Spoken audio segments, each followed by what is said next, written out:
कश्मीर में अमन आए, शांति आए और हमारे जो बच्चे हैं उनको कोई रोज़गार मिले और हमारे लोग जो हैं वो ठीक ठाक रहें और लोग जो हैं तरक्की करें और लोग अमन से रह सकें।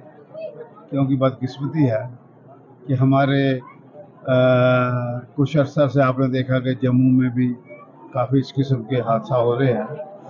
इन हादसों की जितनी निंदा की जाए उतनी कम है। और ये आज हमने माता रानी जी के जो दर्शन किए हैं खीर भवानी के, जहाँ आने का मकसद यही है कि हम अमन और शांति के लिए प्रार्थना करें और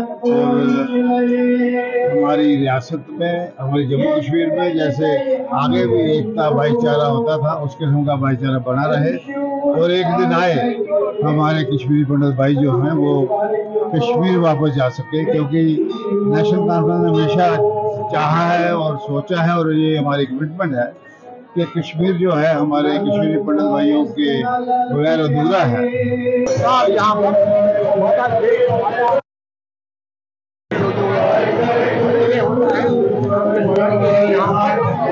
का प्रचार होता है, हवन होता है, लोग यहाँ हज आए हुए हैं, महिलाएं आए हैं, पुरुष आए हैं, बच्चे आए हैं, बुजुर्ग आए हैं, बड़ा जोश खरोश है लोगों में और इंस्टॉलेशन का जितना होना चाहिए था वो भी है।